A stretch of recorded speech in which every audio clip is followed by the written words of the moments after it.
Dave Anderson, Clerk of the Zoning Board of Appeals, Bob Fitzgerald, Vice Chairwoman, Suzanne Murphy, and Jane Coffey, Zoning Board Member, and I'm John Lee. So what I'd like to do now is turn it over to Cliff Boma from Davis Squares. He's the peer review consultant hired for this project. And we had Cliff the other day, but there's a few more things that we just want to cover on this. So Cliff, I'll turn it over to you. Thank you. Hi, thanks. Just to set the context a little bit, I think you probably all remember that I reviewed the original plan, even did some sketches of some ideas of how to modify it, or at least ways to formulate thoughts about how it could be looked at differently. Attended one working session, wrote a memo back in the middle of August 13th. There was a kind of an intermediate revised plan. My memo was answered by the proponent in the middle of September, so a month later. And then just a day or two ago, today is what, the 5th or so, time has gotten rather strange for reasons we all know. I modified or annotated the original memo I wrote because of to really reflect my views on the latest plan, which was issued very recently, which I think there may have been some intermediate plans. I don't think so. I think this is essentially sort of the third plan, the last one that's reflecting comments from Conservation Commission, I think is the sequence of events. In any case, I think that you probably all have my memo. I think the highlights for me, my very first memo, I spent very little time talking about the architecture per se. The proponent had made the case that they were taking a kind of campus approach. That is, that it was somewhat isolated from the surrounding context. Specifically, we're talking about it not being visible from the street. That's not an uncommon approach in suburban communities for sure, but it did. For me, what it really made me focus on at that time was looking at the internal site plan and commenting on that, because if there's not, a lot of commentary about the architecture as far as impact on neighbors, then the focus turns to a more internal look of sustainability of the development with respect to the people who would live there, and other issues that are generally would be viewed as more internal to the development. So since that original review, I think you all know there have been some, I would say, major changes to the site plan. I had a lot of issues about the organization, particularly of the large buildings. They were very tightly placed together. Roughly half of the elevations were buildings looking at each other, very close to each other. The other sides of the buildings were looking out on parking lots. I didn't feel that there was an internal pedestrian environment that was really supportive to really a positive feeling about living there. And which is what generated, which is why I generated that kind of concept sketch of a potential rethinking of it. I think the current development really did, and this is reflected in my annotated memo from just a couple of days ago. It really did pick up on my biggest points, I think, which was the site was too constricted, buildings were too close to each other. Even the smaller scale buildings, in my opinion, were too close to each other. They really didn't have enough space between them to have much of any kind of view corridor through to all of the natural spaces that surround pretty much the entire development. There was no organizing element to the way the large buildings were laid out. And much of that has been addressed in the current plan. The notion of smaller footprints, which you saw in the final plan or the current plan, they're now 2 6-story buildings, 2 larger 6-story buildings. And in addition, 14 of the single family homes were made into duplex homes.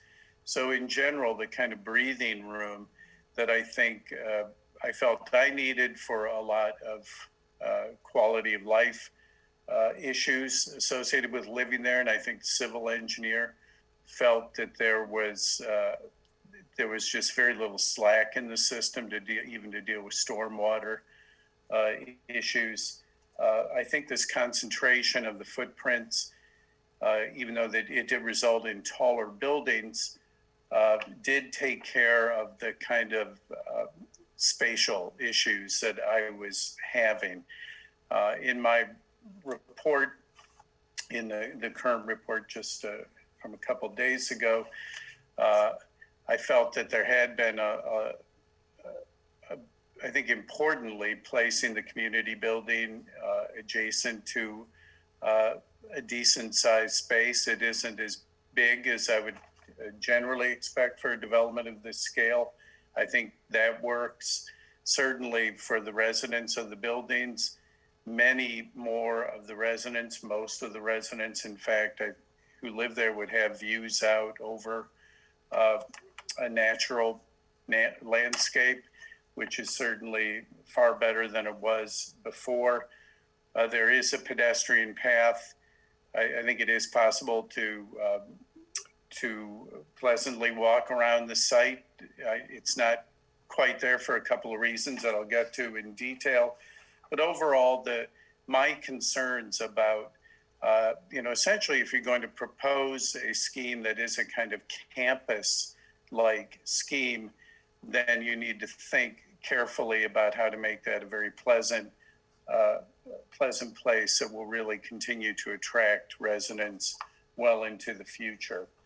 A couple the smaller details that I think were more generated by the civil report was shortening of the road that connects the 2 cul-de-sacs. There's now planting in the center of that. Overall, there were a lot of moves made that did increase the pervious areas and did provide the kind of slack that I think it makes a more pleasant living environment, but also can handle uncertainties on the civil side. So for technical issues that aren't really strictly architectural. My memo it still contains, I would say, some of the remaining bigger concerns are, I didn't see a landscape plan in the submitted materials. I do think that it still is a little tight in the sense that I think having nicely landscaped roadways is important. The parking lots at least from the rendered plans that I have, I don't have a landscape plan, but from the rendered plan, it doesn't appear that the parking lots are landscaped. They're very large open fields of parking that I think would benefit from trees. I've made the point about walkways on both sides of the roadways. I understand it's not a code requirement, but I do think a little bit more of extra space could provide that kind of site plan that would be more inviting and pleasant to live there. Essentially, after the long list of issues that I have with the first plan, overall, most of them have been addressed. The architecture itself, I understand there may have been some concern about the height of the buildings. I think because this is a development that, because of the way it's situated, it's hard to make an argument about any established pattern of development. This is something unto itself. It is isolated and separated from neighbors.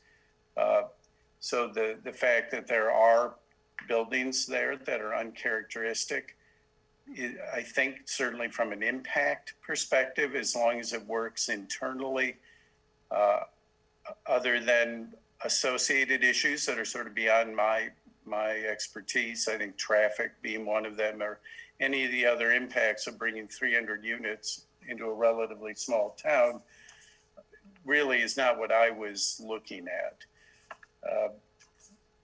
I'm just looking to see if there are other highlights from my report. I think a lighting plan is still very important. If I were to argue for anything, redistribution of open space, I do think the main green where the community center is would benefit from being larger. So I think there are some tweaks that could be made to give a little higher proportion of the open space dedicated to real public use. But I think at this point, for me, it's mainly the quality of the roadway experiences, the walkway experiences, greening up the parking lots, I think would really positively benefit the development. The architecture of the building, again, I think it is an isolated development. I did look at the plans and all the elevations of the building. They are much taller than they were, but the architect did make an effort to create a kind of conventional proportioning of the building with a 2-story base and then a body of the building and a top that's differentiated. The length of it is broken up with tall bays. So I don't have big issues. There's schematic plans. There's certainly a lot of legal requirements that need to be met that I would think would have to be included as conditions in any kind of approval that has to do with accessible units, for example, adequate accessible parking spaces. But beyond that, I think that those are my main talking points. And I'm certainly open for questions or want to hear what I did listen. I wasn't able to attend your last hearing by Zoom. I did listen to it though. So I heard a lot of discussion about traffic issues. Again, that's something I don't have a lot to say about really. It's not my realm. But other than that, I think that's kind of the big view. Thank you, Mr. Ballmer. So at this point, I'll open it up to board members. If you have some questions for Mr. Ballmer about the architectural aspects, because I have a couple once but I'll open it up to other board members first. Okay. My question was the 6-story building in Clifford perception, how relevant is that to the abutting neighborhood? That it fits that scale and that. Drew, I'm having a really hard time hearing you.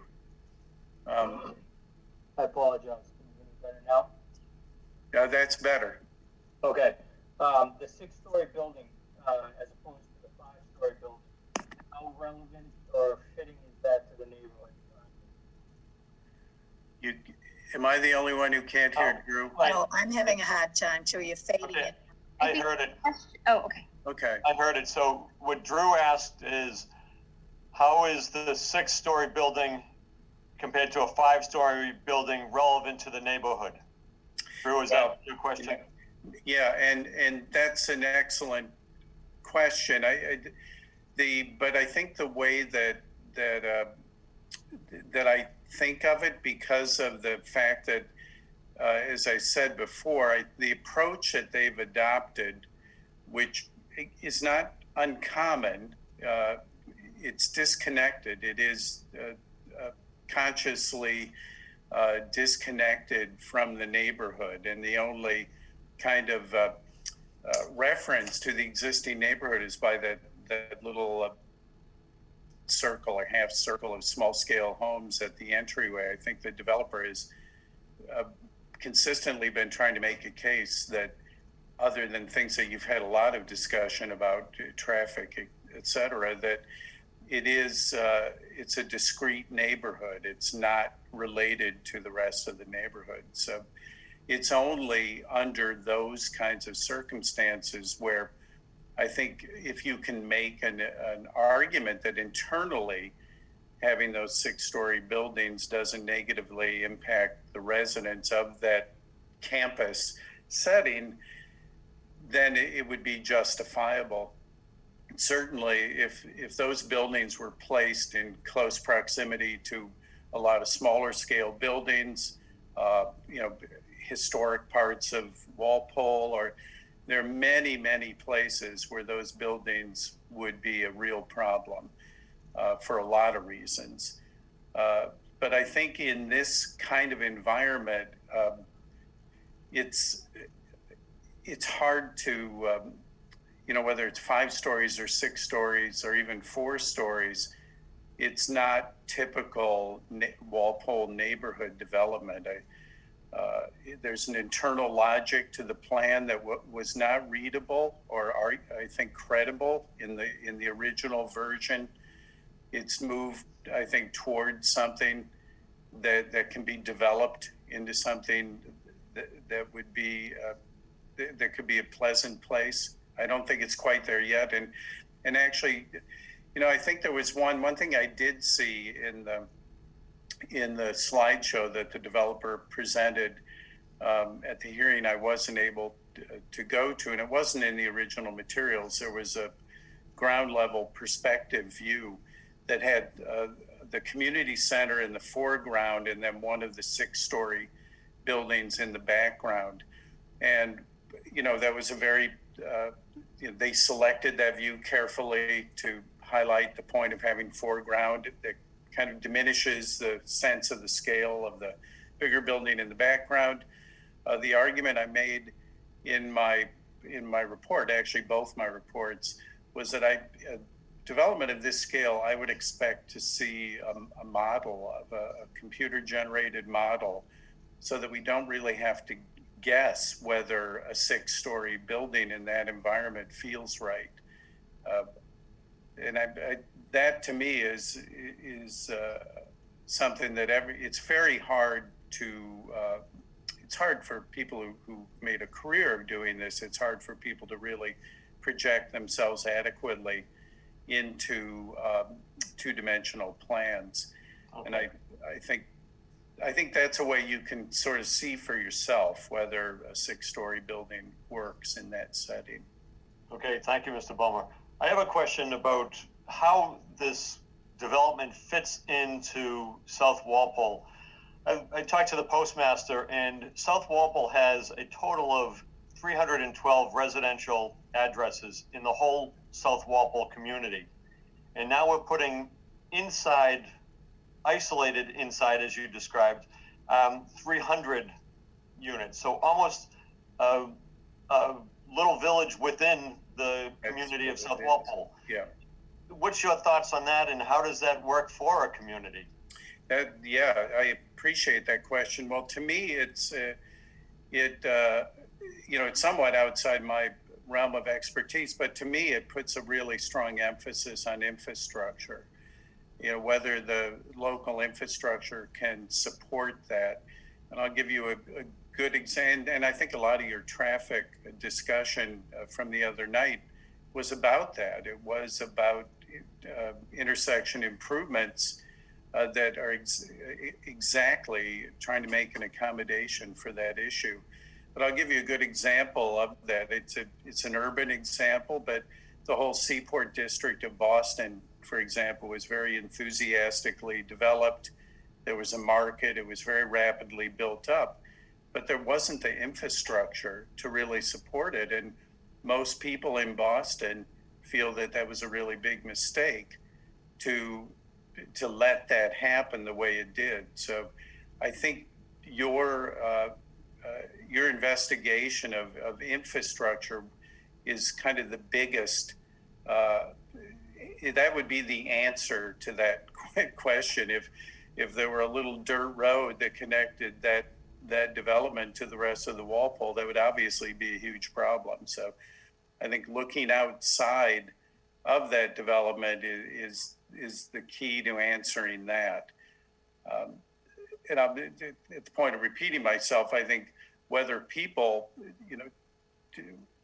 are going to be motivated and willing to pay the rent and drive there and live in the environment, it has two important factors. One is that once you get there, it was worth the trip. So you drove there, it was a destination, and it was worth your while. But if the infrastructure supporting getting there is inadequate, it's going to be a problem. Okay, thank you. Board members, anybody else have any questions for Mr. Bulmer? A couple. With regard to the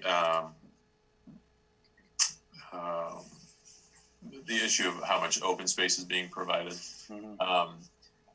are there sort of design standards or sort of guidelines that for a project of this size, what percentage of the project should be dedicated to usable open space, particularly where, as we're talking now, the development is going to be somewhat disconnected from other locations.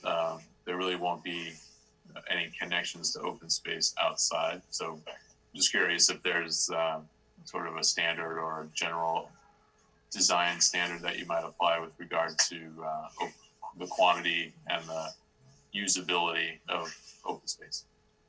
Well, it's a really good question. The open space design doesn't have the kind of standards that, say, traffic engineering does. It doesn't. There aren't tables that tell you how many square feet per resident you need. There's certainly case studies. Usually when something fails, people will look at it and try to figure out why it fails. I think one metric that I use is looking at the population, how many people we think are actually going to be living there, and then what are the ages of the people that are going to be living there, and then certainly the housing type. So, single family homes, if they have their own privatized outdoor space, even the duplex homes can have privatized outdoor space, so they have one kind of demand. The people in the large apartment buildings have a different kind of demand, particularly if there's a large concentration of children. So I think that understanding the population that is there is the first step in it. As I said before, the plan that, the doodling that I was doing of kind of just working from my own experience, I think the open space that I had sketched was probably about 50% larger than this one. I honestly can't back that up with a real metric. It was more based, just experientially based. I do think this is enough people that I think I've really focused on the pedestrian walkways as being really critical and being really well landscaped, because that really will be used by the residents, particularly of the larger buildings, I think.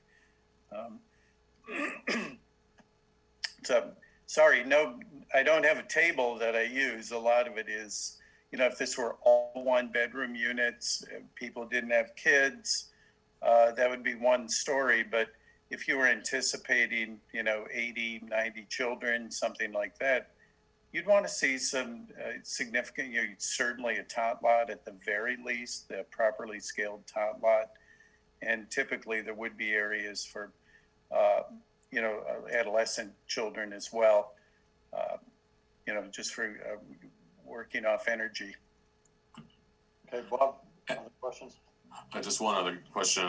You mentioned that some of the parking fields should be landscaped, and is the suggestion to have sort of islands within the parking field that would be vegetated or have trees, or are you thinking more around the perimeter? Well, I think there are a couple options. One is if there were consistent language of a planting strip that separated parking and circulation, vehicular circulation from the walkways.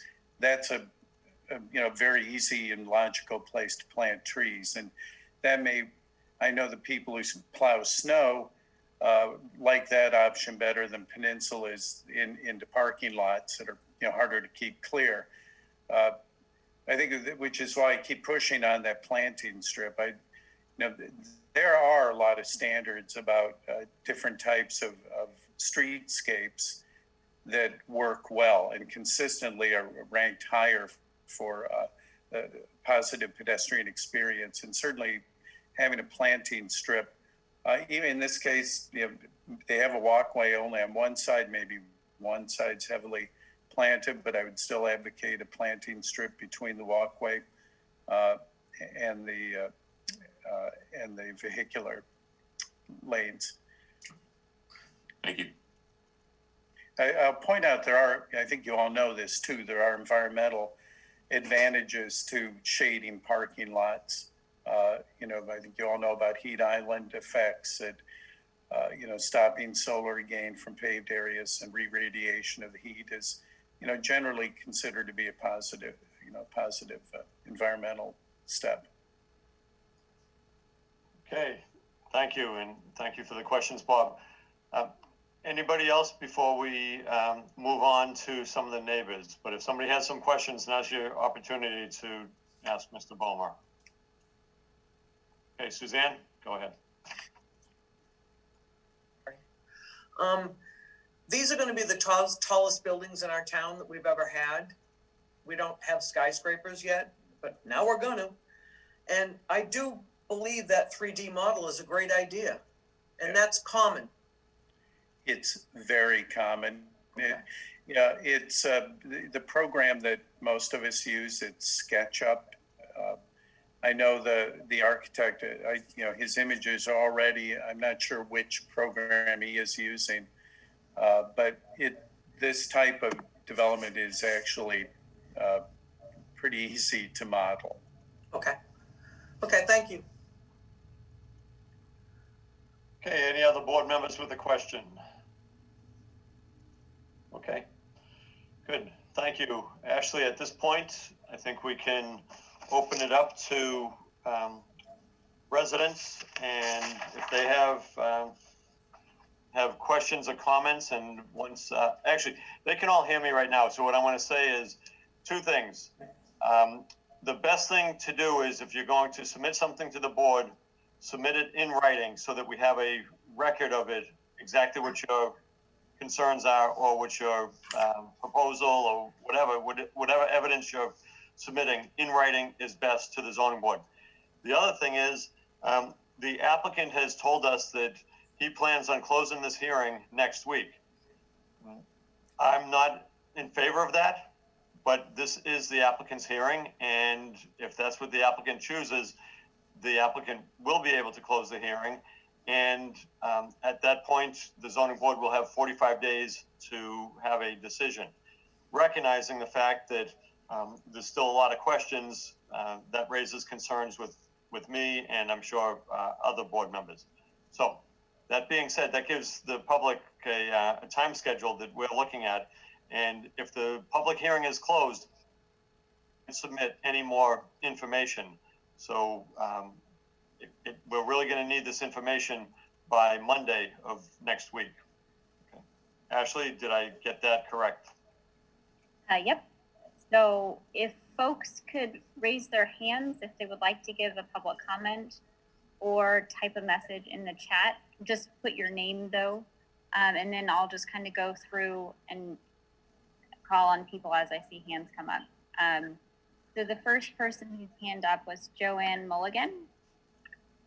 Joanne, you should be allowed to speak now and give your public comment. Are you there? Hi, I'm there. Can you guys hear me? Yes. Just so you know, my screen for some reason says chat's disabled.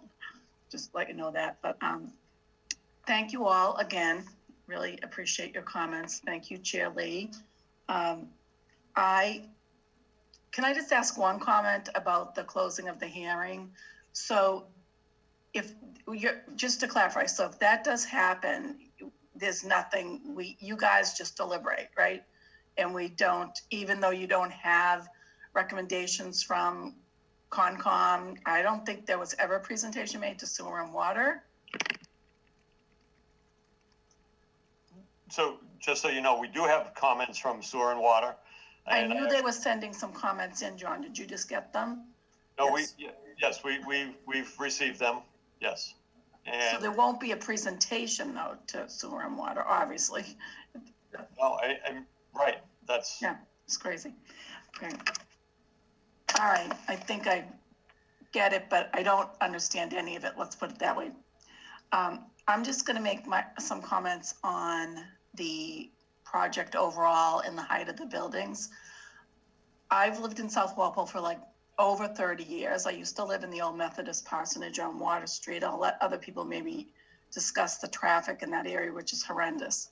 So I just feel that the density and the safety of the project itself, the development, is like, my feeling is, how will the people who are living there, you quoted, and I think this is great because I always wonder, because I am in the zip code 02071, but a lot of people consider themselves in South Walpole. You know, if they're on Winter Street, they are not in that zip code. It's really literally Summer Street and a couple side streets. The fact that there's, 300, high 300s of people in South Walpole, and this development will have more people than what we already have.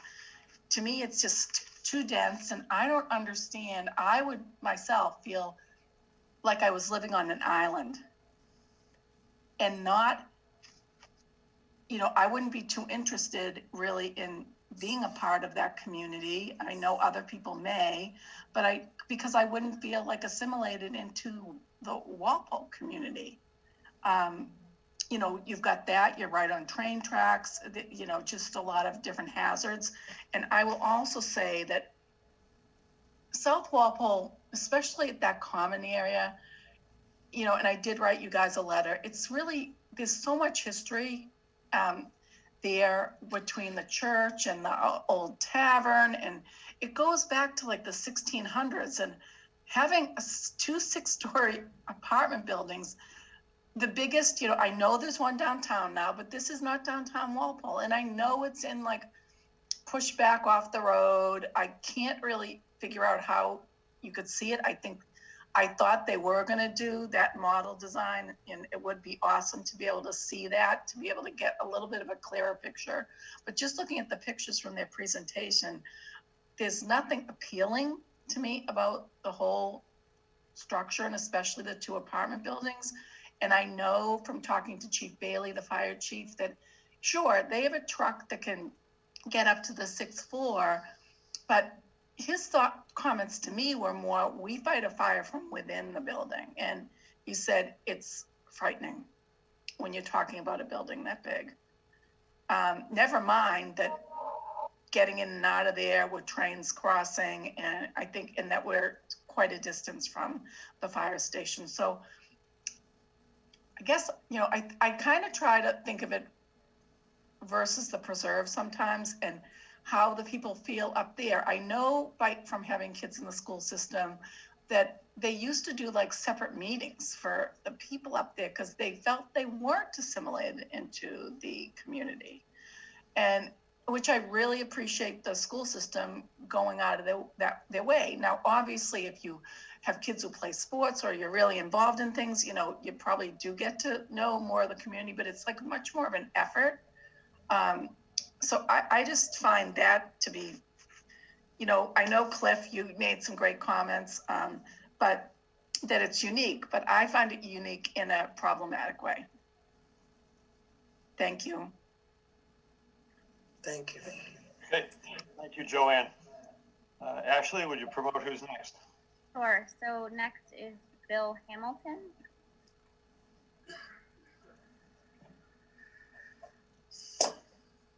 Can you hear me? I'm unmuted now. Yes, we can hear you. Okay. In my opinion, the railroad ground crossing at Summer Street is a traffic-controlled intersection. This 40B project, whose entrance and exit abut the ground crossing intersection, increases the probability that a mass casualty incident will occur with the 6 passenger trains that will be servicing 6 markets on a regular schedule already in the development stage for Gillette Stadium and Patriots Place. 6 layover holding tracks have been built in Foxborough, 1 for each new market. There will also be event trains making unscheduled special runs to Gillette Stadium. The combined increase in train traffic and vehicular traffic from the 40B make this dangerous intersection life-threatening. School buses and lots of children cross the tracks.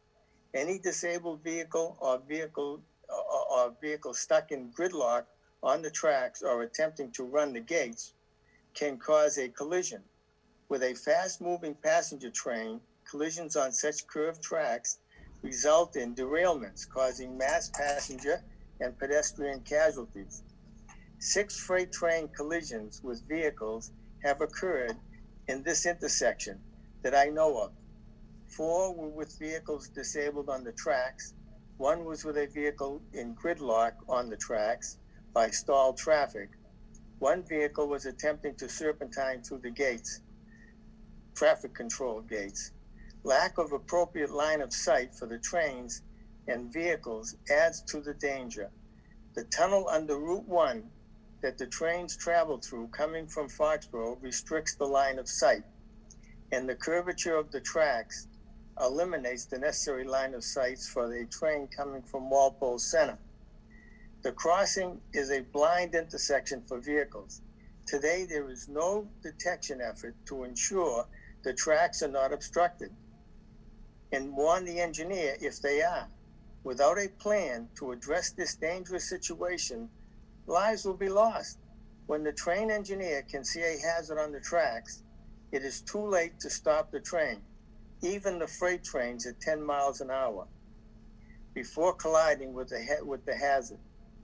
Creating this increase in vehicle traffic by the 40B at the ground crossing without implementing the needed safety procedures and equipment to ensure the tracks are unobstructed adds too much risk to South Walpole and travelers at large. This demands input from the MBTA Chief Safety Officer concerning the safety of the passenger trains. CSX should also provide input from the Chief Safety Officer concerning the safety of the freight trains, especially when propane gas trucks use this ground crossing intersection, and a derailment involving hazardous cargo could endanger the South Walpole community and travelers on Route 1. At the November 2nd ZBA Zoom hearing, a member asked what permits are required. The proposed 40B requires permits from the EPA, DEP, Board of Health, because it is in our sole source aquifer in our Water Resource Overlay Protection District law. Area 3 is defined as aquifer 40 feet or less in depth and have a hydrology connection to our School Meadowbrook public wells. This 40B construction is in our public water supply. The 40B must have all construction obey federal and Commonwealth rules and regulations, including the Clean Water Act. Construction in swampy wetlands must use pylons or caissons in this very sensitive Neponset River watershed area. Our building codes require state regulations be followed when multi-story buildings are built in or on earthquake fault lines. We know an earthquake fault line passes through Cedar Junction Prison, aka Walpole Prison. The 2 6-story buildings are to be located across Route 1 from the earthquake fault line we know runs through the prison. The Commonwealth and our Board of Health, along with our fire department, must ensure no potential future occupants of the 40B are placed in unsafe settings, and rescue plans are in place. The town must demand that the earthquake fault lines are delineated before approvals are granted, and all state agencies required permits have been granted. The Attorney General and the Secretary of Environmental Affairs approved our Water Resource Overlay Protection District law. It is not a local zoning bylaw. It is a law that must be obeyed by all 40B applications. The current 40B proposal fails to obey this law. The town and the DEP and our building inspector must demand compliance with Walpole's Water Resource Overlay Protection District law. It is not local zoning that can be set aside by a 40B. Water Resource Overlay Protection District law, Area 3, is a DEP certified Zone 2 and must obey the Zone 2 requirements. Now, what gets overlooked is there's going to be a lot of heavy equipment that will be refueled in this spot. A gasoline leak on Route 109 wiped out all the private wells in the Apple Tree Lane neighborhood, never to produce drinking water out of those private wells again. How equipment is refueled is a major problem and must be addressed. So there has to be ways to address that and ensure that they're not bringing in fuel trucks that will spill fuel, because that's what happens when you're refilling those big heavy machinery. And the people refueling it aren't going to realize they're in such a sensitive watershed area for our wells. And the water that goes from this area down to our wells, the School Meadowbrook wells, if gasoline hits those wells, gasoline is very destructive, and it doesn't take a lot of gasoline to wipe out wells like in Apple Tree Lane. All those private wells were gone forever. Okay, And Mr. Hamilton, thank you. Do you have a letter? You covered a lot of points there, and I think they're very helpful for the zoning board. Is that a letter that you can provide to Ashley Clark? well, yes, what I've done is I provided a letter before I came, but I reduced it quite a bit because I know you guys want to, finish this as quickly as you can. And so I will give you the reduced copy also. No, actually, I'd really like the full copy because. No, you already have the full copy. Yeah, okay.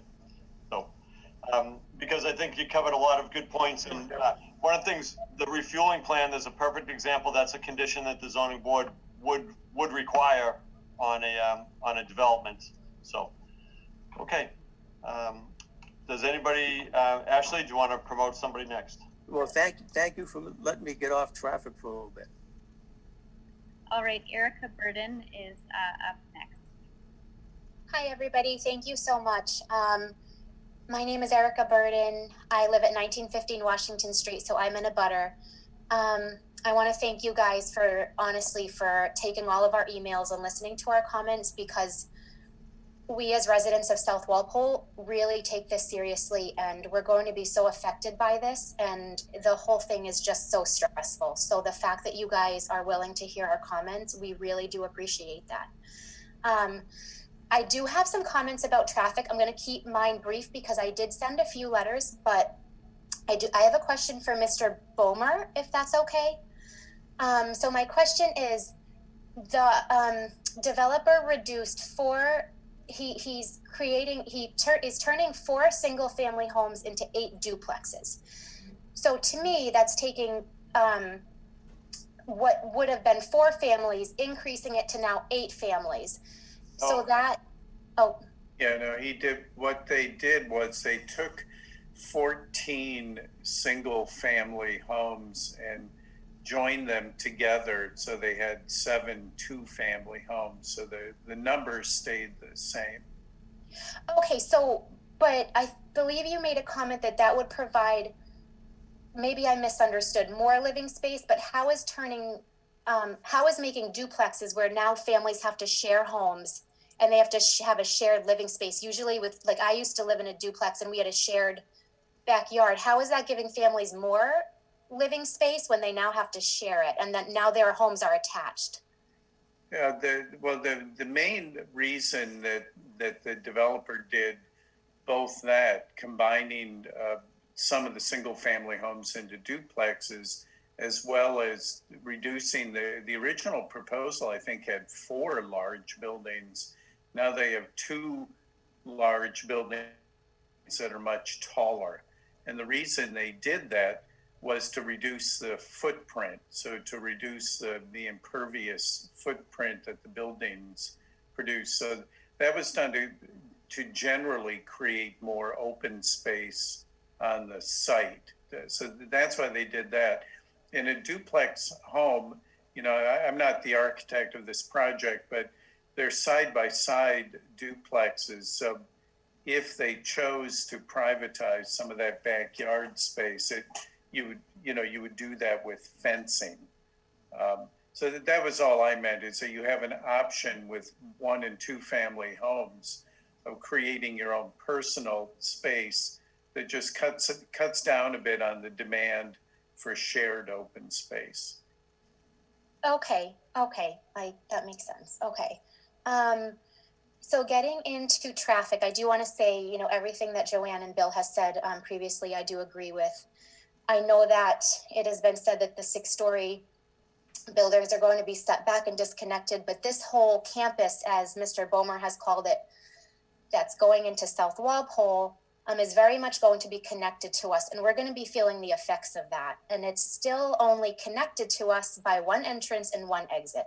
So it's not like cars have any other place to go, which will bring me to my traffic point. So the first thing that I wanted to point out is the traffic study that they presented to me was, I felt it was misleading. They stated that their peak times, you know, had an hour in the morning and around 4:30 to 5:30 at night. I sent in a bunch of pictures today from the Boyden School pickup. And I personally, you know, from somebody living here, I personally think that they should have included one of their peak hours to be 2:30 to 3:30. And I took a number of pictures at Boyden pickup. And this is typical. It's typical every day, and only half the school at Boyden is there right now because the other half was remote today. So I can only imagine what it's going to be like. You know, I wish I had been able to take pictures last year when all the kids were there at school. But another factor is that in a couple years, the Boyden drop-off time at school switches to the later time, and it's going to coincide with the preschool drop-off time. So now that's 500 kids that are going to be getting to school within that 1 hour in the morning. So I just didn't find their traffic study very reliable. And if you look at those pictures, I think what Mr. Hale and his traffic person said at the end was that this 300 unit complex is not going to contribute any further to the traffic in South Walpole. And to me, it's unbelievable. And his analysis, you know, he was showing some model, and then at the end it spouted off an F for something. I don't remember what it was, but it was an F. And then they said, oh, well, that's not really an F. It's really a C. But if you're relying on the model, then you get what you get. So if it's an F, it failed. You can't just change it based on what you think it should be. So I don't know. It was just very discouraging to hear. To me, it was just very unreliable. And I think, sorry, I just lost my train of thought. I think that was all. Again, I mostly sent everything to you guys in the email. So I would just ask for you to consider all those points and to question whether or not that traffic study was accurate. And that's all. Okay, thank you, Erica. And yes, we will consider that, and an email is a great way to get your information to the zoning board. So thank you. Okay, thank you so much. Thanks. Okay, Ashley, next. We have Becky Litvak. Becky. Hi, everybody. Can you hear me? Great, thank you.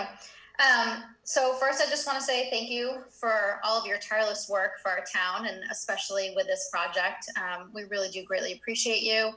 going off of everything that Erica said, she's my direct neighbor. I'm at 1925 Washington Street Extension. There's also only one way in and out of our street, which means that triangle intersection is our home. Like that's the only way we come in and out of our street every single day. And we can tell you how difficult it already is with just the 312 residential addresses here in South Walpole.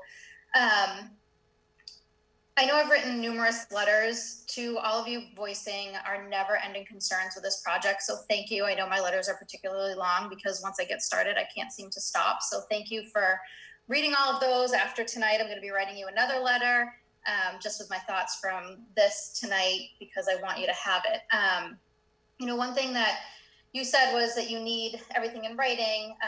And one thing I've heard from the developer is that he has the evidence and the facts and everything that I feel like he is portraying through his slideshows and PowerPoints, which I've taken screenshots of every single one so that I can, you know, go back and look at them individually.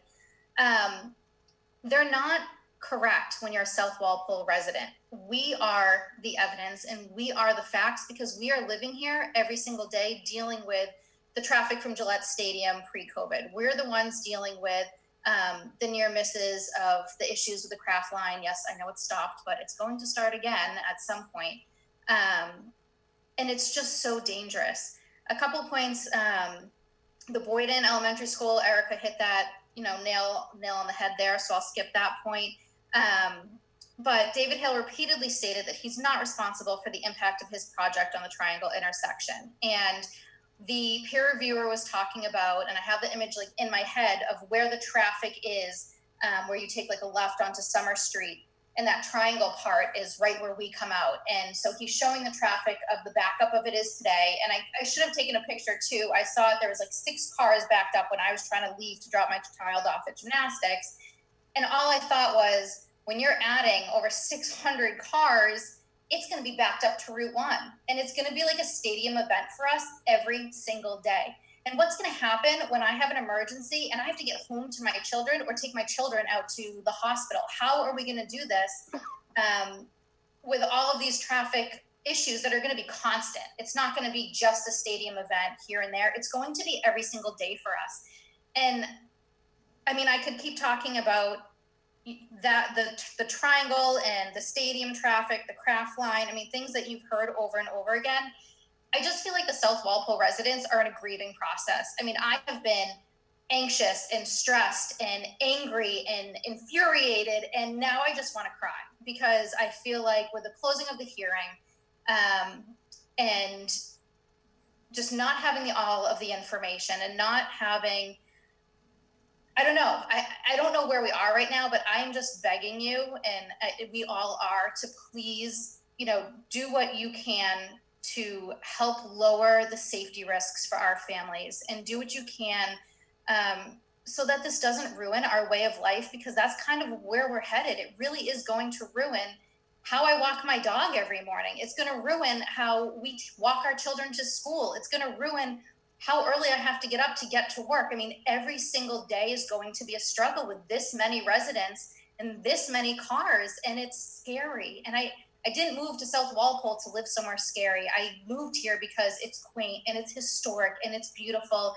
And this just isn't what we signed up for. And I don't feel like we should have to give up what we came here for because the developer wants a paycheck. And it's just, there's so many safety issues, and you've heard them and you're going to keep hearing them, and you know them because I see your faces. So I appreciate that you do hear us and you do understand. I'm just begging you at the very least. I mean, can we get rid of those 2 6-story buildings? Because that would greatly cut down on the safety risks for our families. I'm going to stop because, like I said, I could go on forever, but I will write you another letter. So thanks in advance for reading it. And that's where I'm at. Thank you. And I really hope that you do help us save our South Walpole through this process. Okay, and next is Mark Major. Mark who? Major. Hello. Hi, Can you Mark. hear me? Yeah. Hi. So my name's Mark Major. My wife and 3 small children live on 11 Summer Street, which is essentially the Summer Street corner of the dreaded triangle intersection. So we've lived in South Walpole for a little over 6 years and absolutely love how it's authentic, it's charming, and it's mostly quiet. I wanted to first express my deep appreciation for you in this process, because I know it takes time out of your lives, away from your families, and as a resident who's so negatively impacted by this project, I'm so thankful that you're here looking out for us. And it's clear without you that we'd have developers like Omni and David Hale continuing to exploit things like 40B to force very harmful developments into very quiet neighborhoods like ours in South Walpole. So thank you. I want to just be as concise as possible in talking about the two biggest issues that I see for my family and for our neighbors, and that's definitely traffic and definitely safety. The traffic study that we listened to on Monday that was presented was, I felt, very flawed. It was incomplete. How the data and how it was interpreted seemed to be skewed and not really reflective of reality. So I don't know if we have an option for a second opinion there. I know we had the peer reviewers, but it just seems like we need to do a real traffic study of that intersection, because adding the volume of cars to that, there's absolutely no way that it won't make life significantly worse for anybody who passes through that intersection on a daily basis. Its current capacity cannot handle, it can't handle current capacity, and it certainly can't handle however many more cars they're projecting from this project. I've been sitting in my house for the last 8 months pretty much because of the current situation, and I have witnessed exactly what that intersection looks like, which is a reduction in normal volumes, and there's just no way that those numbers are accurate. So to me, the right solution for South Walpole isn't to change that intersection and make it less of the charismatic, nice intersection that it is, but it's to reduce the volume of traffic. And that is certainly not going to happen with this project. The train is a whole different animal, and I know this is not a hearing for the train, but I have all the same concerns that were raised by others about how this is a very dangerous intersection already, and the more volume that you add to it, and the more volume you put across those train tracks, it is just going to increase the chance of something very bad happening. On the topic of safety, you know, my wife and I, and mostly her, walk my kids to school all the time. They were definitely picked up in that study that you saw pedestrians crossing that intersection. And I just fear about what more and more cars that are sitting in a gridlock are going to act like going through that intersection, that don't see pedestrians, that are driving the way that people drive around here. It's just going to increase the odds of something terrible happening. And I just think something absolutely has to be done to make this stop. One other point, which selfishly just impacts me and my family, is that one of the remediations that's been discussed for making safety better is to put a sidewalk down the other side of that street. Well, that's my front yard. So you're going to take away my front yard if you do that. And I don't feel that I should have to sacrifice my front yard so that they can put a new development down the street from me so that those people can get to school safely. That's not fair. And I don't think I should have to be a victim of that as well.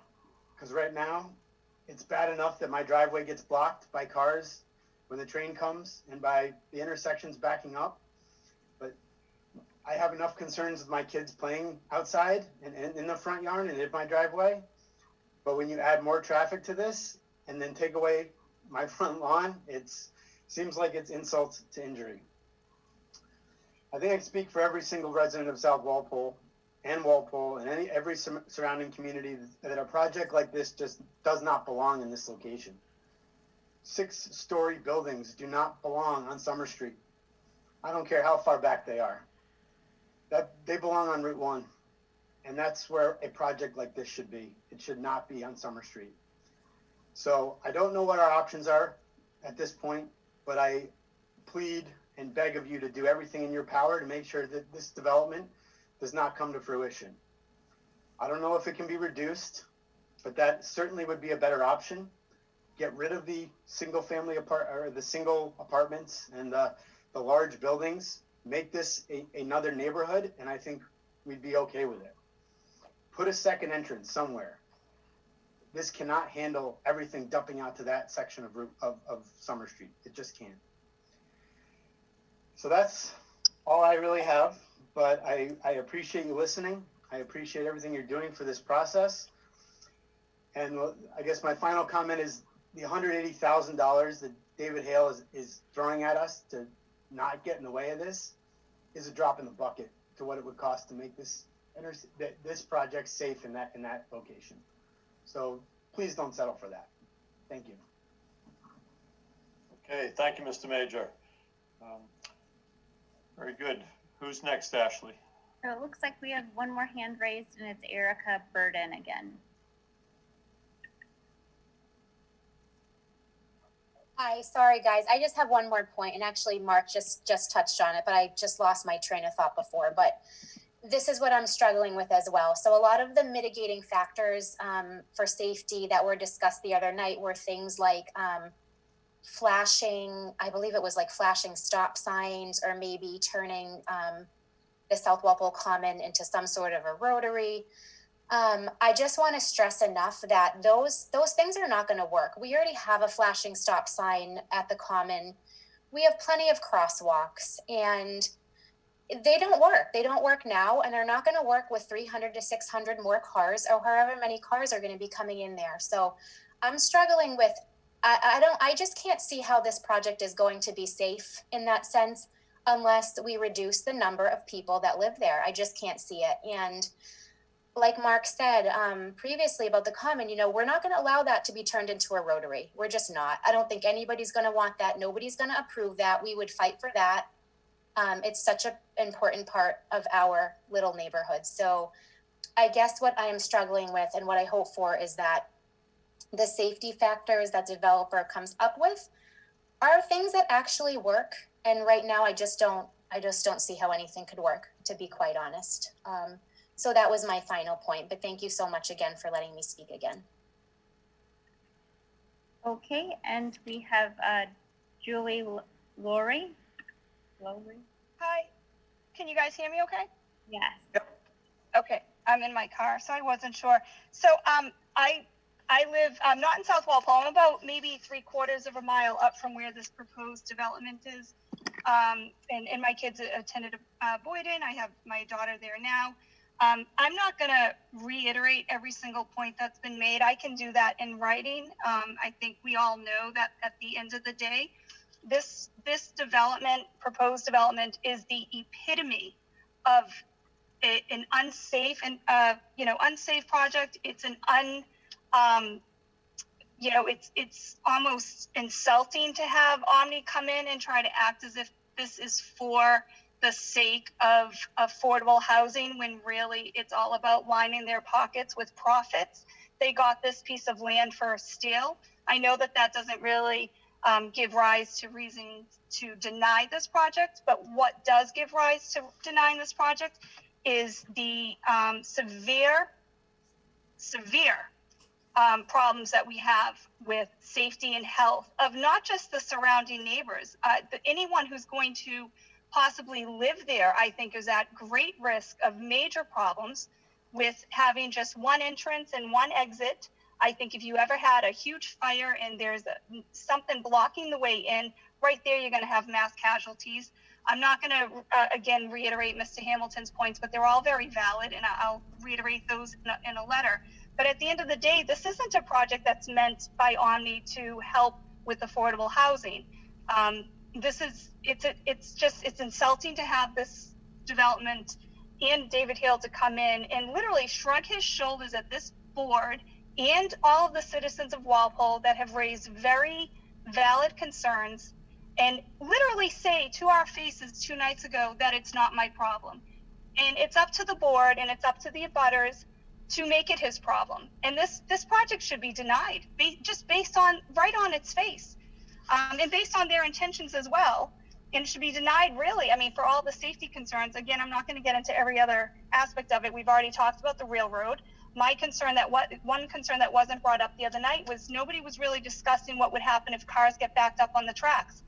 That could easily happen, along with the fire safety risks, and just the overall traffic flow. Like I said, I've been in the traffic for the Boyden. I've been in the traffic for the preschool. It's ridiculous. And I know Erica took some really good pictures. And once you see that, I think that gives a clearer picture of what the real traffic is looking like. And I also think that once, I don't know if another traffic study could be done by our own peer reviewer, because I do feel that what was submitted to you guys and what was proposed was definitely faulty. And I question, quite frankly, it was disingenuous, I think, of them to sit there and say that they captured what the traffic was really like in that area, because they didn't.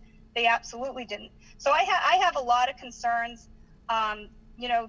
This is just, it's insulting to sit there and watch this Mr. Hale come in and then close out the meeting to try to shut this down and try to put the pressure on the board. And that's what he's trying to do. And it's very obvious. But my final point is that regardless of all of these points that we've made, regardless of the concerns that citizens have, regardless of the concerns of the ZBA, along with other boards throughout this town, it is very obvious that they haven't looked to really, truly, and collaboratively mitigate any of these concerns. And I think that that's a problem. And I don't think that they intend to, and I don't think they're going to want to. And I think they're trying to, push this through. And I think it should be denied on its face, just based on all of the things that have been raised tonight and in the past, and the safety of any resident that could ever possibly move in there. It's not in, I respect everyone's concerns outside of the development, but I think we also have to focus on what 40B is for, what it's meant to do. And we have, a developer that's coming in who really he's just looking to line the pockets, and it's very obvious. Just even on his reactions the other night, he made it very clear. So I'll stop there. I'll put this all in writing, and I'll hit every single point with regards to how extreme and severe these safety issues are for this development, along with all of the other issues that I see. I'm not going to keep repeating everything that you guys have already heard. So thank you for your time.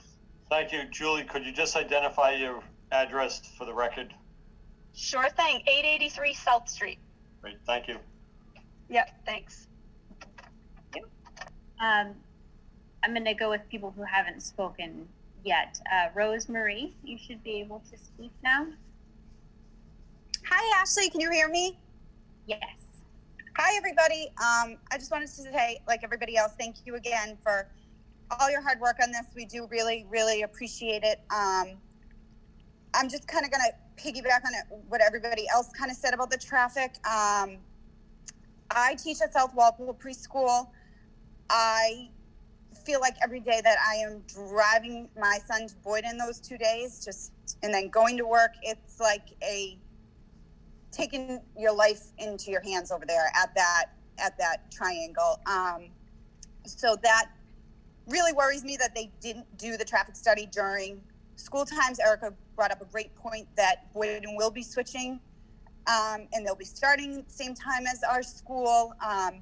It really worries me for the kids that walk to school, not only just at Boyden, but there's families that walk from, their homes to South Walpole Preschool. And the fact that they didn't even seem to know that it was a preschool frightened me a little bit when they were doing the traffic study. They said that they saw a couple of people walk into the church, but, not even realizing that that's a school of 100 kids daily. So that's really concerning to me as well. I brought up the point at the first meeting about, God forbid, there's a hurricane there and a tree falls and police and fire can't get in there because it's one way in. It doesn't matter if they think that they widened that area there. If there are trees blocking it, it doesn't matter how wide it is. They're not getting through. You need another entrance, on the other side. So that's something that really is concerning to me. The train, obviously, I have 3 boys. I never let them walk to Boyden unless I was with them, which is sad, because we're right on outdoor. So all of that is really concerning to me. But the worst is I feel like Mr. Hale's lack of concern for us in the community. And like I've brought to your attention before about, I worry about the water and the cancer rates. And I did have a conversation with him, and, you know, I feel like when this project is done, he's going to wash his hands of it. He's going to walk away, and whatever repercussions there will be, he will be in the rearview mirror, and we are going to be left to pick up the pieces. So I just wanted to bring those points to you. I wanted to say thank you for everything that you guys are doing for us, but I hate to feel like you guys are being backed into a corner on this, because there just are so many safety concerns that then when this is all said and done and Omni's out of here, we're going to be left with it all. So thank you again for listening. Thank you for everything that you guys are all doing. We all, you know, have been trying to work so hard on this. So we are really thankful for all of you. Okay, thank you, Rosemary. Ashley? We have one more hand that's raised, and that's Joanne Mulligan. Hi, Joanne.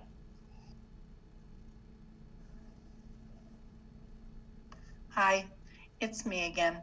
23 Butch Songen Circle, South Walpole, RTM Precinct 5. Can I just ask, Chair Lee, so with the applicant controlling, it's their hearing, how often do you guys see people, I just don't have the zoning background at all, and I applaud every one of you who's on this board. How often do you see an applicant coming in and saying, I'm closing the hearing without everything being covered? Have you seen it in the past? I see some shaking heads, but. So I've been doing this for a while, and the answer is usually the board and the applicant come to an agreement that we have enough information to help the board render a good decision. And I think there's still questions, and we're trying to get them answered tonight, and we're going to be doing a hearing next week, trying to get all the information to answer these questions. So that's the way it normally works. So there will be a meeting on Monday. Will it be like all the boards that were involved in this and like department heads? I mean, are we going school, police, fire, and that whole business? Yes. So we have a list of people from the town departments that are going to present to the zoning board, and they're providing memos with questions that they have, and we're going to have those brought up at the hearing. And you know, the hope is that the applicant is able to address those concerns. That's the way the public hearing is supposed to work. Ashley, do you have anything to add on this? Nope, I think you covered it. I will say that we are updating the website as fast as we can as new information comes in. Amy is doing an excellent job with that. So if you want to know if anything additional has been submitted, please go to that webpage. If you don't know where the webpage is, email us and we'll send you the link. And will we as citizens be able to comment on Monday night? I understand it'll probably be a very long meeting. Yeah, there'll be that's why we're having this meeting tonight. This is the opportunity for residents to provide input. And, you know, next Monday, we're going to be having departments and providing their comments, and also, you know, going over their memos that they're providing, their letters. As I said earlier, the best way to get something to the zoning board is to provide it in writing to us so that we have it, and you can provide it any time between now and Monday, because if the applicant closes the hearing, then that freezes everything. Nothing comes in as far as new information. So if there's things that you want brought up, we need it by Monday. Okay, thank you very much, all of you. Okay, and next is Lori Swafford Falter. Sorry if I'm saying that wrong. Nope, you did it correctly. Thank you very much, Ashley. So you can all hear me, correct? Okay, wonderful. I just want to thank you all for your time. I know this is a long night for you, but I do appreciate you taking the time to hear from neighbors and residents. I am not in a butter. I am on Georgia Drive, which is diagonally across from Pine Street. So it's a couple of lefts up right off of Washington Street. However, this development will impact not just abutters, not just that triangle, but everybody in this community. Why? Because we frequently travel south onto Washington Street and then end up taking, or attempt to take, the left onto Water Street, which gets us out to Route 1. What everybody said about Boyden School pickup time is true. Why Mr. Cram didn't include this in the impact traffic study is beyond me. So when Boyden decides to go even later, pickup time will be later. And we have seen the traffic queue line up right out onto Water Street. This is very real. This is very scary. So in order to take that left, you're dealing with people waiting to pick up their children. Now you have people coming back from work, waiting in queue to get through the stop sign at that triangle who want to take a left onto Summer. This is so scary to try to take that left. You don't get a clear view because you're squeezing between cars who are willing to let you pass through. So you have the perfect storm going here. You have traffic at the Boyden School. You have gates coming down when the trains come by, creating a further wait. And this is not just an insignificant wait time that the study wants you to believe. This is going to create a trickle effect where more and more cars get backed up as they get to the stop sign so they can take their left back onto Summer Street. What's going to happen, God forbid, if there's an emergency and an ambulance or a fire truck needs to head south? You will have cars backed up on Washington Street and both sides of that triangle if they need to get to Summer Street. That's an accident waiting to happen. They can't control the trains and the gates, but that 300 unit development will certainly be a factor. Mr. Cram himself said 55% of the residents at this development will either use Route 1 or Washington Street, I assume is the other half, to get back to their homes at this development. That's going to create absolutely more traffic. How are emergency vehicles going to get through? Not only to protect people in that development, but other Walpole residents on Summer in that area. And then for him to not factor in Gillette Stadium events was an insult. So add that in addition to the perfect storm. Don't pass it on and say, well, you need to contact Bob Kraft. That's his issue. No, Walpole is trying to deal with it the best we can, but we can't handle the perfect storm of 300 more units. And let's just say, let's be conservative, they each get one vehicle. That's 300 vehicles at a really busy time coming home from work. That triangle is going to be backed up, and it's going to back up to Route 1, and it's going to back up on Washington Street. I don't know how safety vehicles are going to be able to move through that. I don't know what the answer is. I would love to see this project scaled back.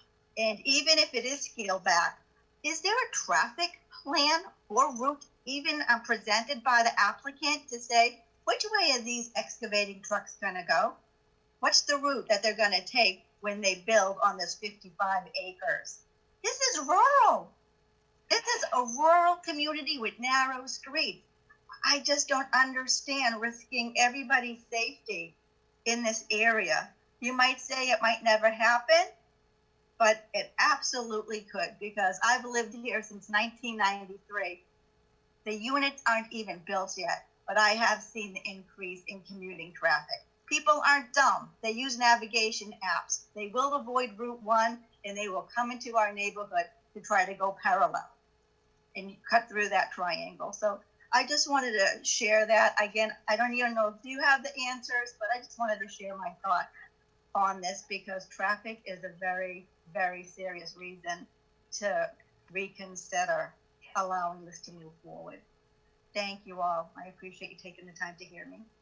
Hey, thank you, Laurie. Okay, and next we have Marissa Falcone. Falcone. Thank you so much. I'm not going to reiterate all of the other points that people have made. My family lives on Eldor Drive. I'm wondering if you know the dates of the two studies that were done for the traffic that they were talking about the other night. September and November, right? 2019. Do you have specific dates? Because if my memory serves me, at least one of those was Veterans Day, which obviously has a huge impact on the amount of traffic that you're going to see. You know, kids aren't going to school, and that, you know, I have 2 kids at Boyden right now, and like everyone has said, it is a nightmare. And so traffic is one of the things, obviously, that I am concerned about. So, you know, that's just something else to consider, are the actual dates of those traffic studies. You know, beyond that, I think that the size and scope of this project just really does not fit South Walpole, which I know a lot of people have already said. And to me, you know, to say that, you know, they're taking this disconnected approach to South Walpole and you have to look at that separately. It sounds more like a strategy just to do what they want to do, and to avoid trying to make it truly fit into the South Walpole community and the way that it's built currently. You know, my other concern, obviously, is that they're about to clear out, you know, acres and acres of land, and the impact that that's going to have on the wildlife that is in there. You know, there are deer, coyotes, foxes.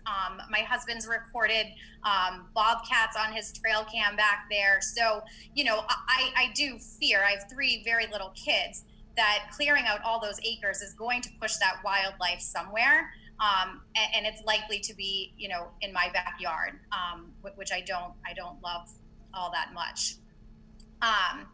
You know, I think lastly, or maybe not quite lastly, but, you know, I also worry about the impact that this will have on Boyden School and, you know, the amount of kids that this is going to push in there. I know that... You know what, Marissa, I'm going to have to stop you there because that's really not something that the zoning board can consider, and we don't consider that. So that's not something that we're going to discuss tonight. Okay. So I guess my last point then would be, you know, with all the new buildings that have gone up in Walpole Center, the preserve, you know, I don't even know that those are all entirely occupied at this point. So, you know, to add another 300 units seems overzealous in terms of filling them up. It just doesn't seem to fit. And I think at the very least, if it could be downsized, you know, the other night there was a lot of talk about, you know, what's the mitigation?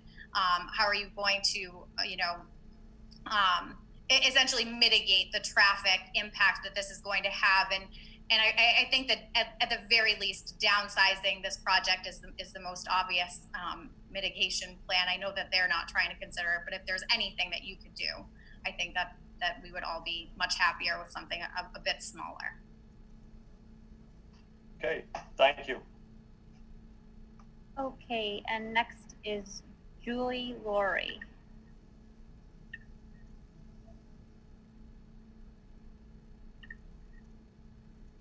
Okay, can you hear me? Yes. Okay, good. It was a follow-up question with regards to Monday's meeting with the department heads.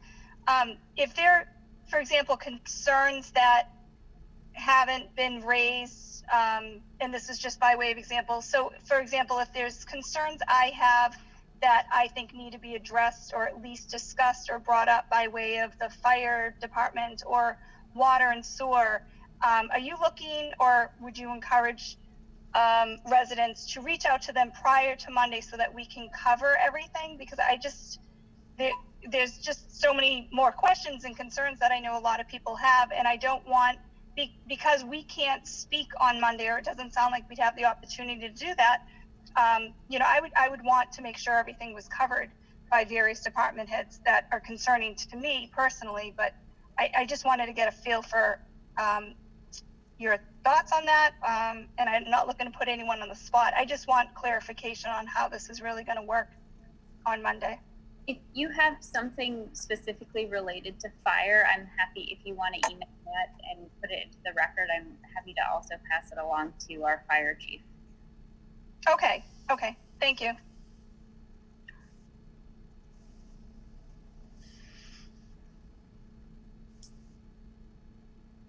Are those all your comments, Julie? Okay. Who else do we have, Ashley? So we have, I'm not seeing any new hands raised. So we've got Bill Hamilton, and then on deck is Becky Litvack again. Am I up now, Hamilton? Yes. Okay, one, pesticides, the control of those, that's important for that area. And the use of fertilizer, that's important for that area.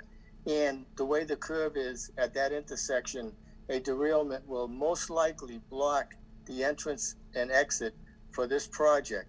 And so there needs to be an emergency plan for egress to get people in and out. And if there's a derailment, sometimes they may take several days to move those trains because they have to figure out, especially if they're fatalities.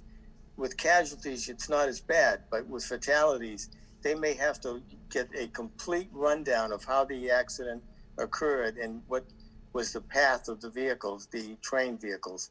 So that's an important thing for the fire and police chiefs. Thank you. Okay, Mr. Hamilton, thank you for that that good point about. It is a good point. Yeah, about the trains and Yeah.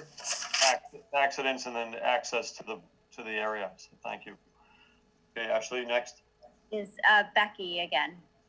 Hey everyone, just one quick question for clarification to end.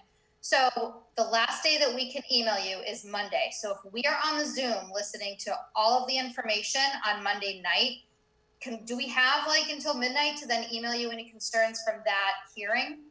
No, it's not. It's when the hearing closes. That's the last opportunity for anything to come into the zoning board from the public and the applicant. That's the other thing. When the applicant closes the hearing, that's it. We don't take any more evidence from anybody, including town boards. At that point, we're able to discuss and deliberate, but we have 45 days to come up with a decision or a denial based on the evidence that we have at that point. Okay, so if I'm emailing you during that hearing and it gets to you during that hearing, if I hear stuff, that still counts. Yeah. If once you close that hearing, you can no longer hear from us. Okay, thank you. Good luck, guys. And if I could just, we have an email set up. It's zba@walpole-ma.gov. So that's a great email address to send your comments to. And actually, I'm just thinking procedurally, those would be time-stamped as they come in. So if, when I say time-stamped, we could see when they arrived. So if they arrived during the public hearing, we could enter those into the record, I believe. Is that? Yeah, and what I'm thinking we can do is we can have, maybe I'll ask Amy, as we're going through the hearing, we can just send those emails to you and get them, in real time, if we can get the technology sorted, so there's no question about it. I'm not sure that's what I'm asking for, because during the hearing, we're going to, it's more, I don't need to hear during the hearing, somebody's concerns about traffic at a specific location. What we need to do is have that into the record so that when we deliberate that we have that. So maybe before we close the hearing, like at the very end, I can just say all the emails that have come in during that time. We can figure it out. Okay.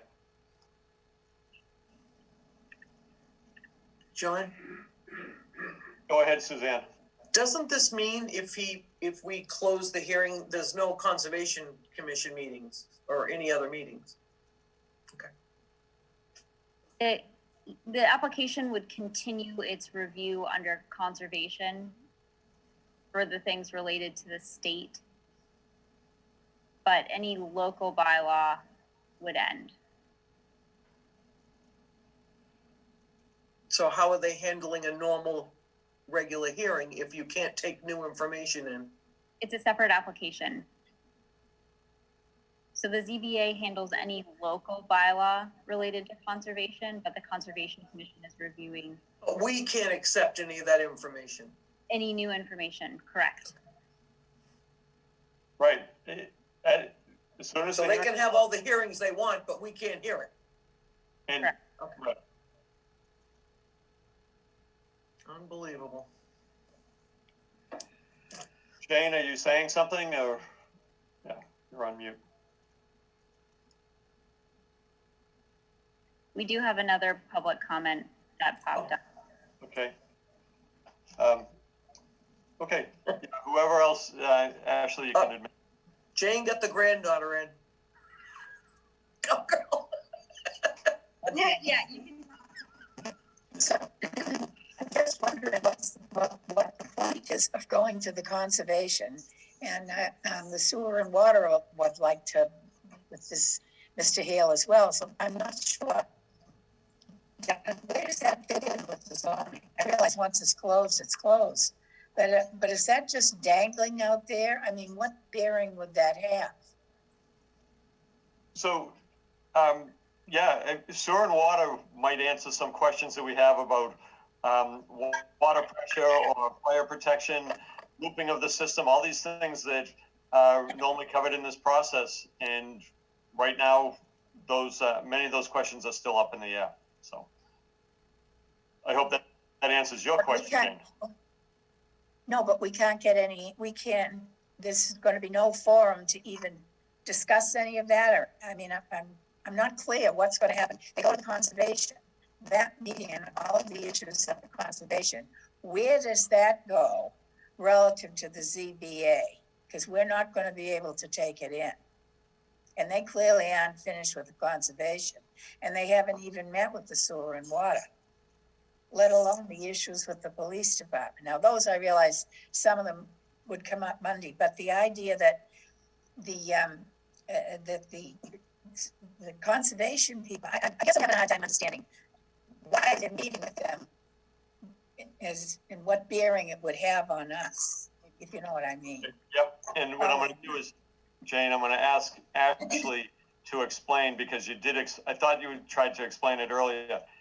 The Conservation Commission is dealing with the state regulations, where we, the zoning board, are dealing with the town conservation bylaws. Okay, Correct. thank you. But we can't accept their information that they get out of their hearings. Right, I understand. Right. So no matter what it discusses, we cannot accept it. Okay, shall I call on the next? Yes, yes, please. Yes. Robin Link. Robin, are you there? Can you hear me? Yes. Yep. Hi. So I just wanted to ask, I haven't heard anything about Walpole in terms of being a green community and what Omni is doing. I heard someone mention about energy efficiency appliances, but it's important for affordable housing, making sure that Robin, we can't hear you, so you need to speak closer to the microphone or something, but we're not hearing you at all. Can you hear me now? Can you guys hear me? Yep. Okay. Is that better? John? Yes. Okay, great, thanks. So what I was asking is, today, Omni, Walpole's a green community. What is Omni doing to make it a green community, making it affordable for the residents that are going to be living there? One of the things that's important, right, is being able to provide affordable housing, but with that comes affordable utility bills. Has anything been brought to your attention beyond energy efficiency appliances? And the reason I also bring that up is that the building codes are going to be changing in August. There's going to be stretch codes that are changing. and there's passive housing that's going to come into play. Are you guys considering all of this? And with passive housing, when there are units and structures that are more than 4 stories, that needs to be now taken into consideration? Yeah, okay, I could hear you. The question about the stretch building code and also passive housing. Again, all good questions, and those are the types of things that would normally be coming up in the hearing at this point. And the applicant would say, you know, what they're doing or what they're not doing. So one of the things that the zoning board could do is just make it a condition that everything, you know, meets, you know, green building standards you know, the stretch code, whatever it was. Again, this would have been, normally you'd have this conversation. Mr. Bomer, you're still with us. This has to do with architecture and building codes. What's your thoughts on that? Well, I'm not aware of anything in the submitted materials that suggests any desire to go beyond what they would have to do by basic code requirements.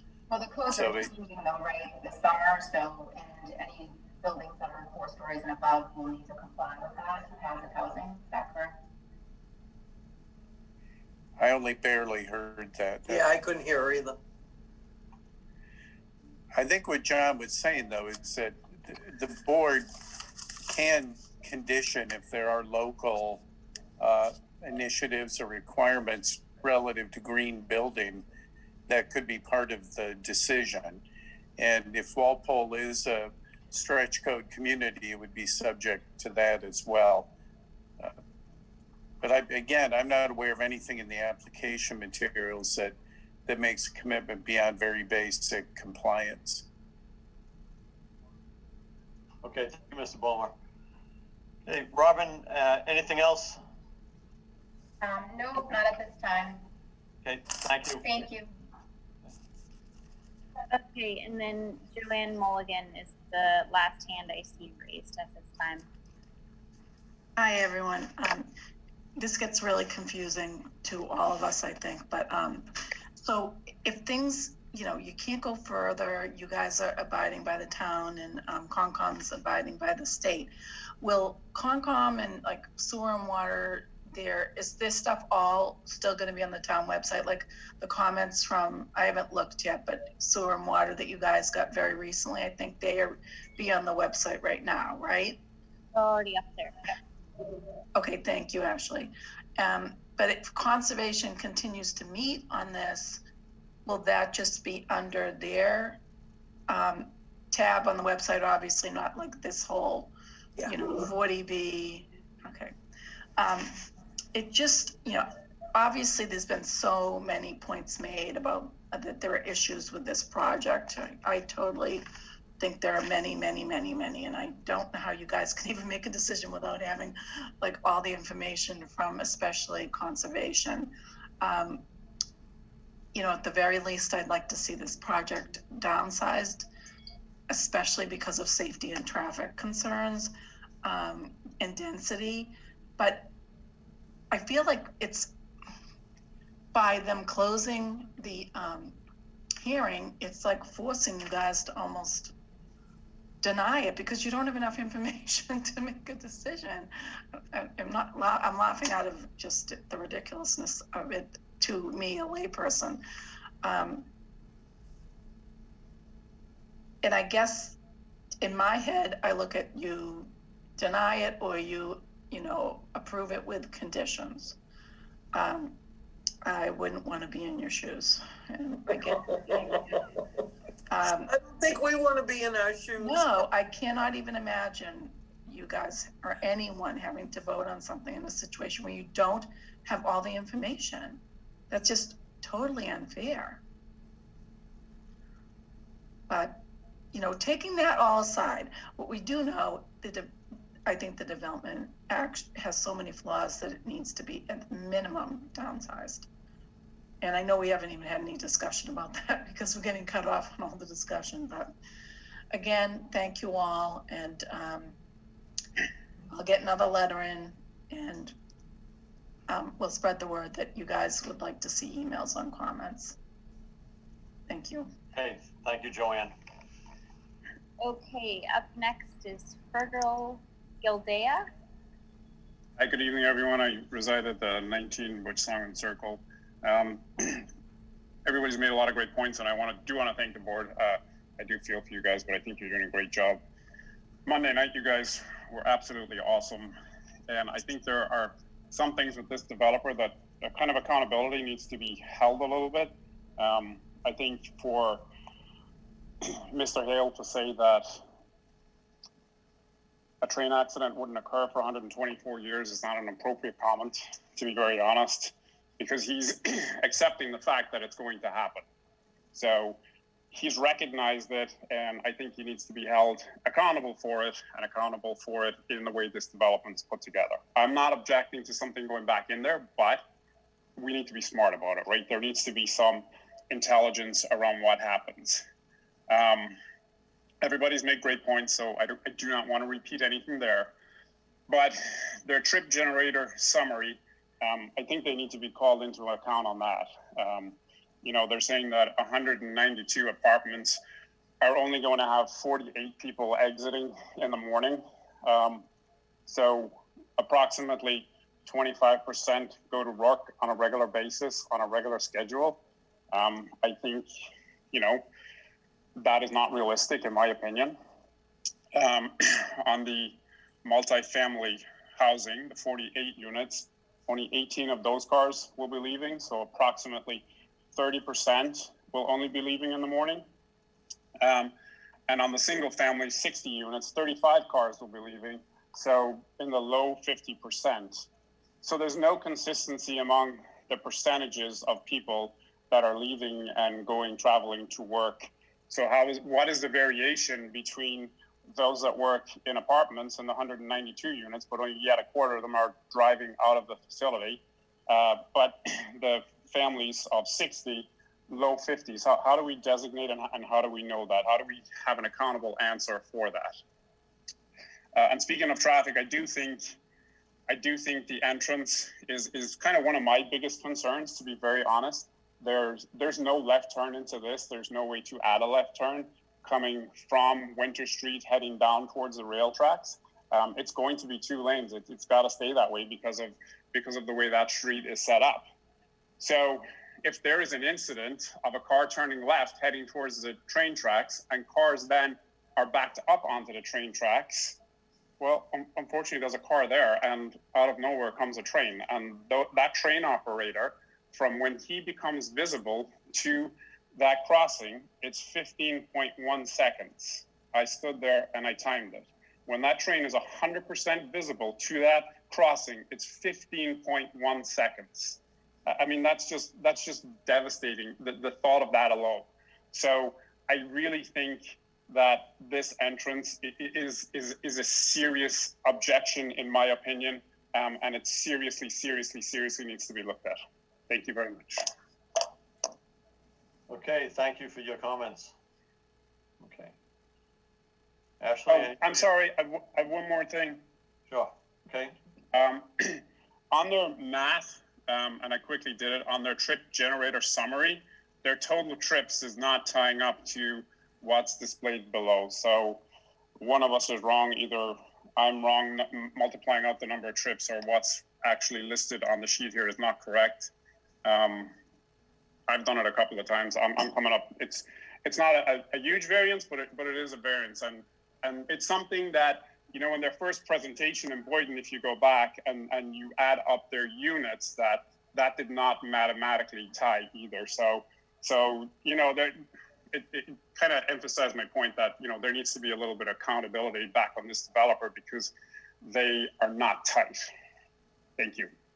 Okay, and the number that I had for trip generation in my notes was 2016 per day. Is that what you have, or do you have something different? Because that's so what it says is the average weekday daily trips is on the sheet is 2016. I'm calculating 2184, and I'm calculating 2184 because weekday morning peak hours is 136, weekday evening peak hours 176. 136 and 176 added together multiplied by 7 give me 2184. Oh, they were probably doing weekends. Oh, I was doing weekends, so my apologies. That was on me. That's probably what it is, I think. Yep. Yeah. Yep. That's what it is. The point is that you're looking at traffic and you have questions on that. So thank you. 100%. 100%. Okay, Ashley, unless we have anybody else, I do want to, somebody asked me to sort of explain the issue about a zoning board denying, because I think the public should understand that. Do we have anybody else waiting? Nope, no hands are raised at this time. Okay.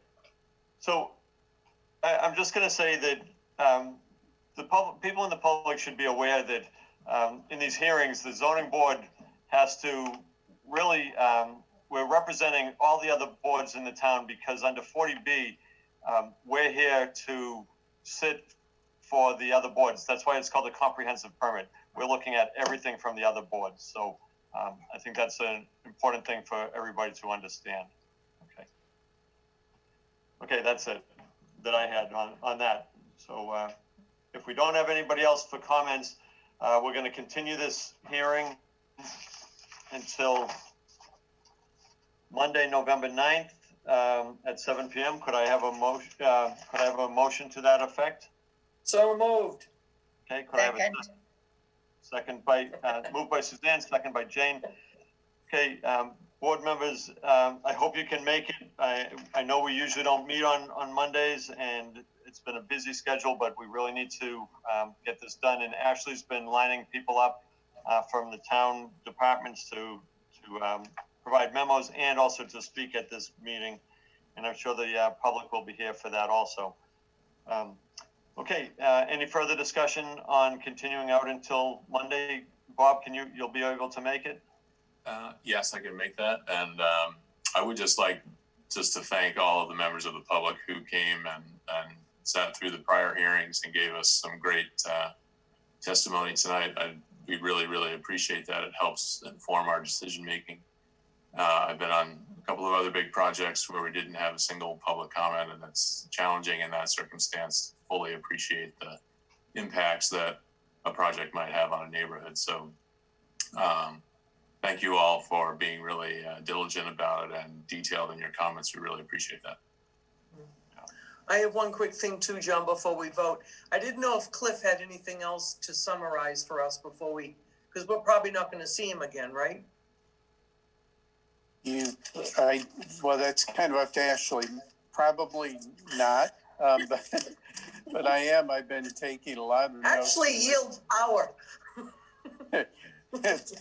Well, anyway, but I have been taking a lot of notes, and I was planning to issue it at least some more points on Monday, prior to the hearing. I would like to say that Joanne Mulligan's comments about assimilation, I think are really, really interesting. And I think they relate very much to, comments about the need for successful, really high level infrastructure to really support the development. So I thought that was very interesting, and I'm going to think about that so that I can get some comments submitted by Monday as well. Okay. And thank you, Cliff, too. Thank you. Okay, we have a motion to continue until Monday at 7 p.m. a Zoom meeting. It needs to be a roll call vote. So it's been seconded. So roll call vote. Suzanne Murphy. Murphy, aye. Bob Fitzgerald. Aye. Jane Coffey. Aye. Drew Delaney. Aye. Dave Anderson. Aye. And I'm John Lee. Aye. So this is continued out until Monday, November 9th at 7 p.m. Okay. The other thing we have tonight for the zoning board is to approve the minutes from the meeting the other night, which was on not the 5th. The agenda says the 5th, but it's minutes of Monday. So the 2nd. The second. I had a couple of things on that one. Okay, go ahead, Suzanne. I can't remember everything, but I wrote down, there was a person, Katie something. And she talked about moving a vernal pool and doing something to Road B. And I didn't see it in the minutes. Yeah, that's Katie Enright, who's one of the, I think she's the applicant's engineer. She talked about a vernal pool and moving Road B. Okay. I don't know if anybody remembers it. I do remember Road B being moved and adjusted. So what do you want, Suzanne? Do you want that in the minutes? Yeah, I want something in there that pertaining to it. Okay. Okay. And then I also remembered Mr. Hale saying that hardly any kids walk to Boyden School, and that needs to be in there. Okay.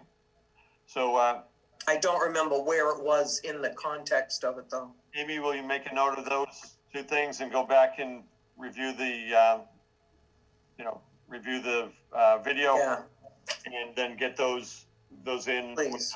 what was said by Katie Enright and also by Mr. Hale. Yeah, I believe Mr. Hale made that comment when he was talking about his mitigation. Okay, so as long as you just find out, where it was and put it into the minutes. So what I'd like to do is we can hold off on the minutes until those two things are added, and we can take a look at them at one of our next meetings. Thanks. Okay, so we do have just procedurally, we have a motion on the table for the minutes, and or did somebody make a motion for the minutes? No. No, I don't think. We're not gonna do anything with the minutes at this point. Just make those revisions, and then we can bring it up in the future to vote on. Okay. Does anybody have anything else for the zoning board tonight? We do have a hand that raised, so I don't know if you're Sure. Yeah. Okay. Erica? Hi, I'm sorry, guys. This is Erica Burden again. I'm still on the meeting.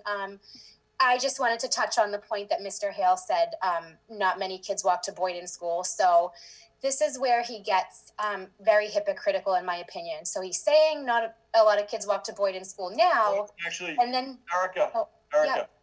we've actually continued the hearing. So, I just realized, Oh, yeah, we did. we already continued the hearing, so we're not going to take any more. You can bring that up at the next time, but at this point, we've continued it out until Monday. Okay, Just that's put no it- problem. Yeah, I can put send it in an email. Put Okay, it I'll in send an email. Yeah. Okay, thank you, guys. Thanks.